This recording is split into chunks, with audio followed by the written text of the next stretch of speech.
Hi guys, this is my group for our constitutional assignment. My name is Feroz Khan.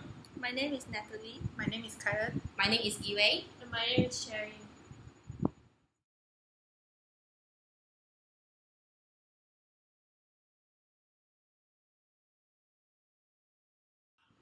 In the topic at hand, it has been asked to assess and determine the modern and ever-continuing concerns relating to operative enfranchisement and the changes that need to be done or taken in an attempt to affect democracy as a whole. The right of enfranchisement facilitates adult citizens to cast a vote regardless of status, age, race, gender, ethnicity, neutralization, and/or wealth, with minor reservations in place. This assignment would deal with factors such as enfranchisement in the past, how it has developed over the years, and what can be done to further better in the future, the reforms. In today's world, there are various aspects that can be considered and worked upon that empower the society and help democracy prevail. Enfranchisement is not merely for man or section of society. It is for each and every person who is living in United Kingdom. Historically, only a small number of individuals were allowed to cast their votes, allowing electoral nominees in a constituency to easily profit by manipulating those selected electoral.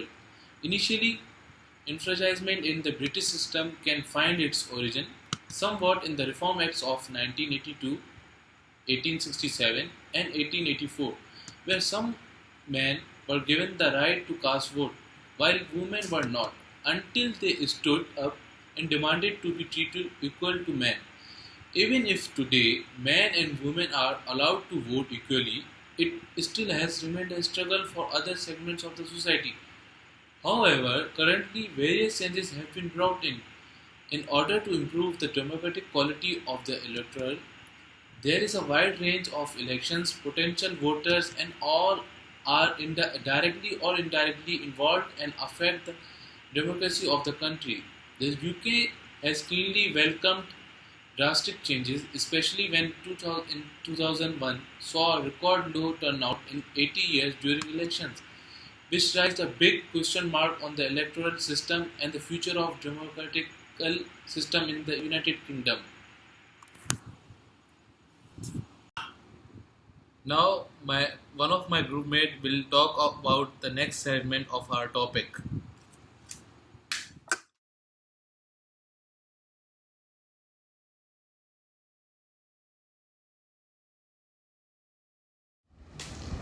So now I'll be talking about the concerns regarding enfranchisement in the UK. Currently, there has been ongoing debates on whether or not there has been a long-going violation of Article 3 of Protocol Number 1 of the European Convention of Human Rights. If certain classifications of people in the UK do not obtain the right to vote. The case of Hearst and the UK was the first case to bring upon the issue of prisoner disenfranchisement.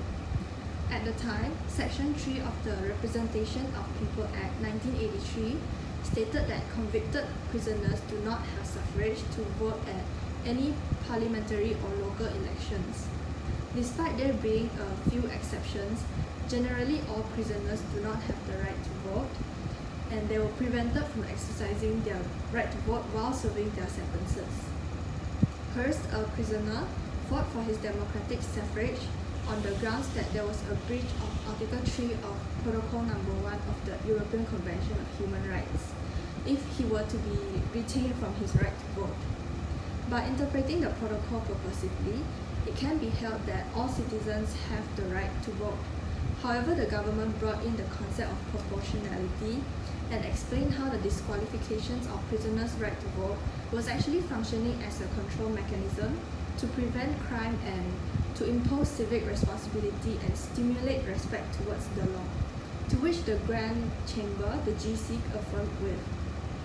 In the 2013 case of Scopola and Italy, the UK government urged the GC to overrule their decision in Hearst, but the GC refused to do so by taking into account the control mechanism function and held that the prisoner's lifetime ban from voting was not considered disproportionate.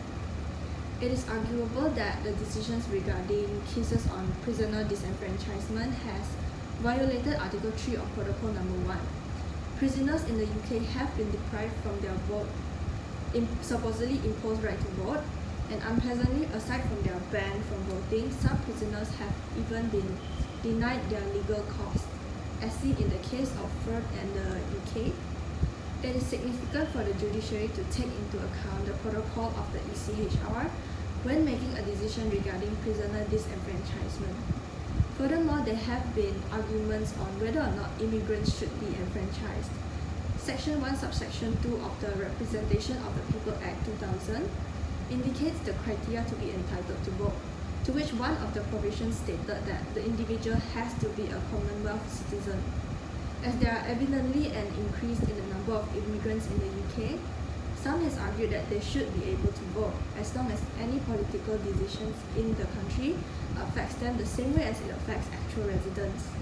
Although there has been counter-arguments that immigrants most likely do not have much knowledge or interest in the politics of UK as much as non-immigrants do, this counter-argument is fairly subjective, as it is possible that some actual residents might still have insufficient knowledge about the laws and the political aspects in the UK. So now I pass the ball to my other groupmate.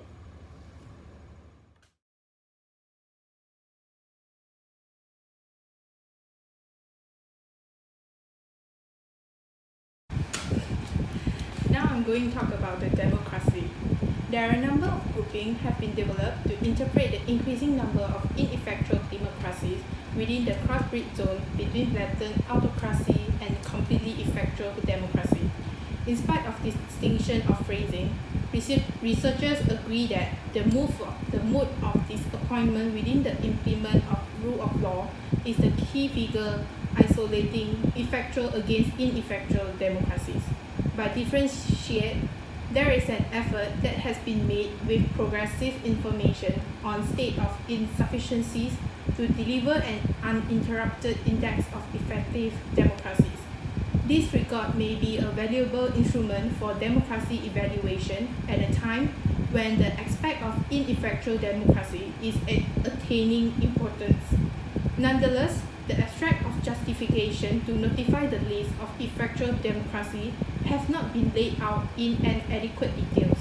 Moreover, there is an absence of efficient legitimacy tests to illustrate the execution of the index compared to other incorporated democracy records. The definition for democracy is unfixed and uncertain, as it has been developing, alternating, and refining within the passing of time. Within the uncomplicated and most common way, it is communicated as the people have the ability to select their government. Furthermore, democracy is apparent for its forcefulness for great government, effectual control, and observing conservation of human rights, responsibility, security, and peace. There are four viewpoints that can be concluded from this claim, which is the opinion of democracy held by ordinary individuals around the world, the opinion of democracy that are apparent within the objectives for democracy of the past and nowadays conflict, the opinion of democracy that are shown in constitutional supremacy, and the opinion of democracy supported by guiding scholars of democracy. Next, the elementary component that most straightforwardly come to the thought of individuals' power is human rights. It is the essential idea of rights to enable their spectators by allowing them to exercise a few forms of opportunity. People require two forms of flexibility to have the control to administer their lives, which are the opportunity to comply their individual option in their personal lives, and the opportunity to compose their political choice in public life.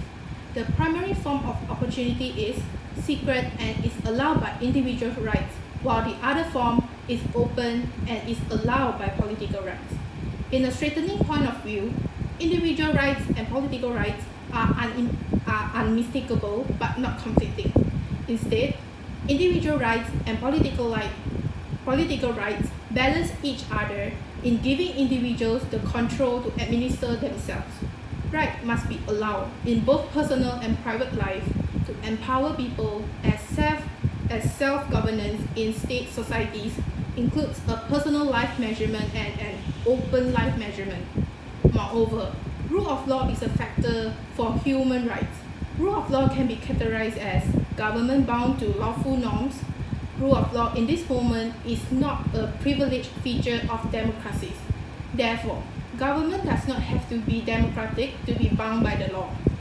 Rule of law does not isolate democratic from imperious government but isolates sound from oppressive government. In spite of the fact that rule of law is different as human right, it is intrinsically relevant to them since rights are more effectual the more they are regarded through law-bound exercise. In this way, rule of law substantiates popular rights in creating effectual democracy. Nominal democracy is the scope of allowed prevalent rights, while effectual democracy is the portion of prevalent rights that is set into impact by rule. Rule of law secures individuals from inconsistent application of control. In autocracies, rule of law decreases imperialism and in doing so, ties autocracy disempowering nature to customary.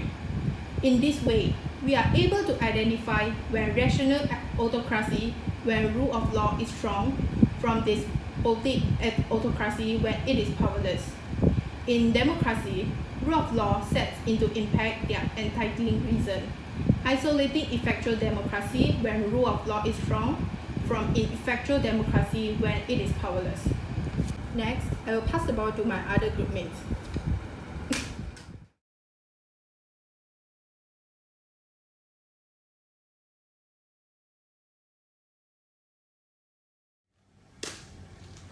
Now, I'm going to talk about the reforms.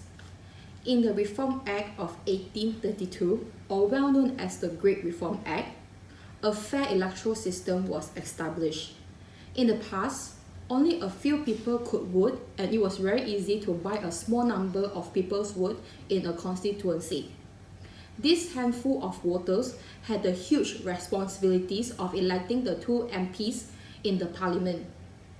As per present situation, to reduce the large gap between communities, section, sex, and case, various steps has been taken even though people are still struggling. The privilege they have has no meaning to it. For example, women do have a right to vote, but they are still struggle because of poverty and a burdensome of lifestyle, especially the ones living by themselves and single women as well. To such people, there are no use for this hard-earned right to vote, which leave them with nothing and no improvement in their life loaded with poverty. In the September of 2017, the British government declared a private system to fight electoral fraud, which would tested in the May 2018. The local elections in England will expect voters in some states to show some forms of identification before they vote in polling sites. While this demand is now very usual rule in the Northern Ireland, citizens in the rest of the UK has always been possible to drop their votes in person directly by giving only their names and address. Even if run on a rather small scale upon the result of elections, electoral fraud undoubtedly has the possibilities to lessen down the confidence that the general public will have in democratic process. In this respect, evidence has pointed that the voters in Northern Ireland, where visual recognition is needed, are usually more confident than the election process is well run than the rest of the UK. Next, it will be the minority rule. All it needs was the support of 1/4 of the voters to vote for the MP in the Belfast South in 2015. That means that someone with only 75% of the voters can only vote on their side in the parliament. This is a disaster for democracy. Parties regularly set up a government even if the majority of voters don't want them to. This condition has become worse as the voters have chosen to support wider range of parties. Voters can experience huge changes in the policy from one government to the next based on a handful of voters in the battleground seats changing their mind. The way British elects MPs make it tougher for the parties to cooperate on long-term challenge confronting community and is bad for the government. Now, I'm going to pass the ball to my another group mates.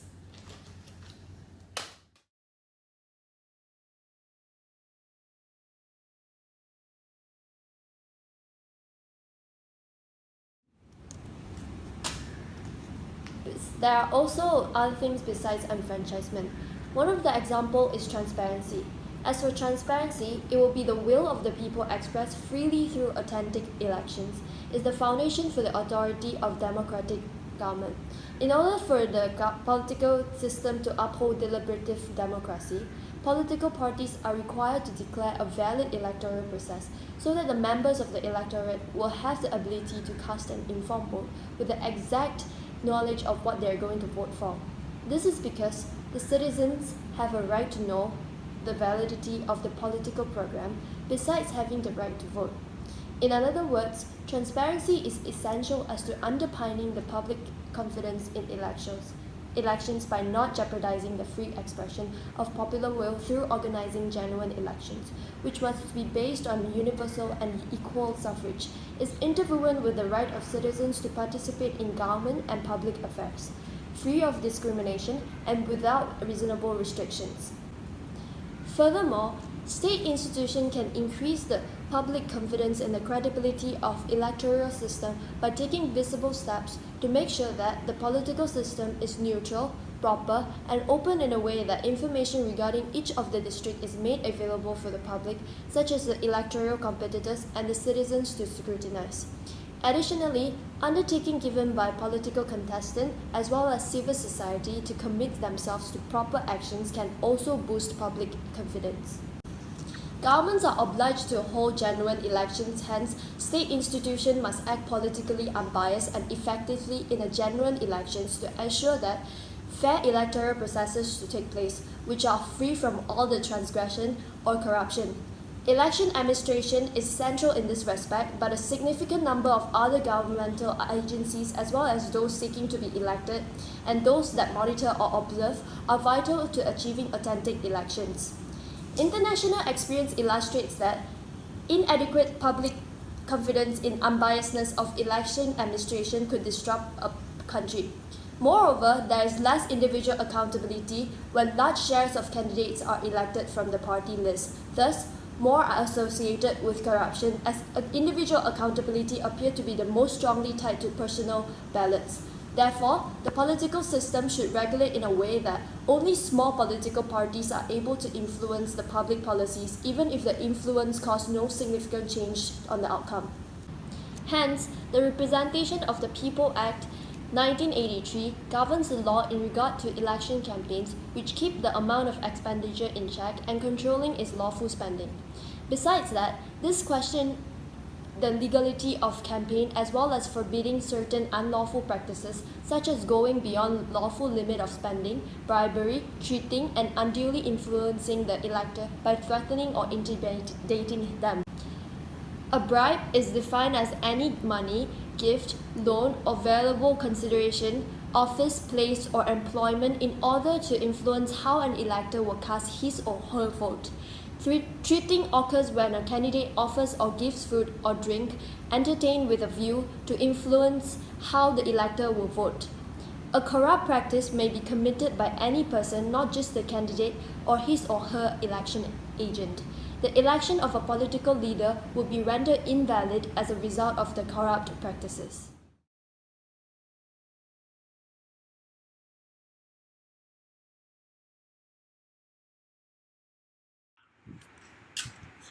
So, in the conclusion, it is pertinent that to note that enfranchisement is a concept that will remain ever developing with time. Initially, enfranchisement was associated with suffragette movement, which related to the newly discovered feminist movement and female members of the society demanding their right to cast vote similar to the male members of the society.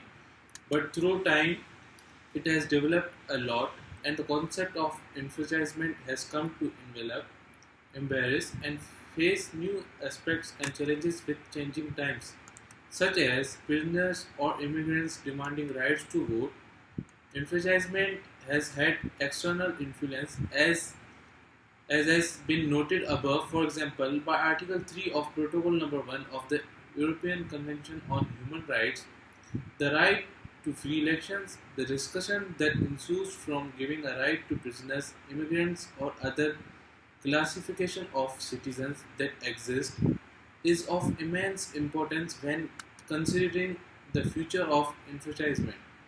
It is pertinent to consider the fact that those citizens of the state who are to be governed or represented by the elected officials should also have a say as to who should govern them by allowing them the right to cast a vote for officials.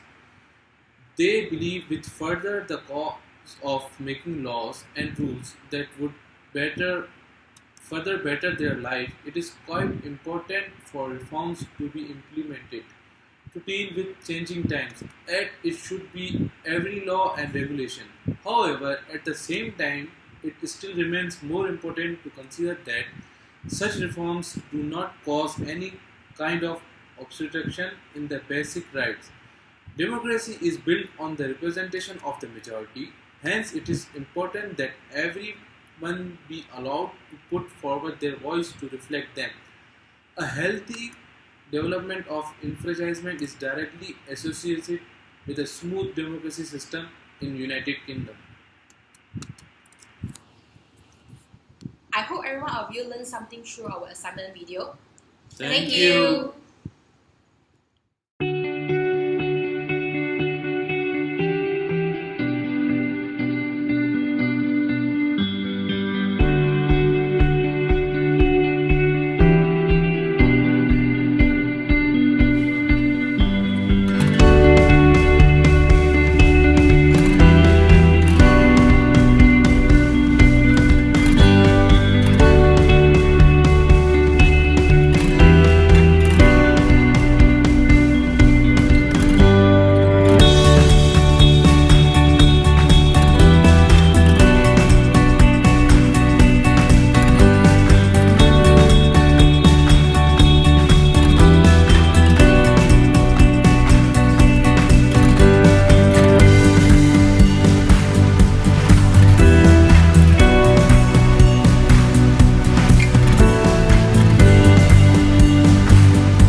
In the topic, hi Kimberly, hi Netli, hi Cherry, hi all, bye.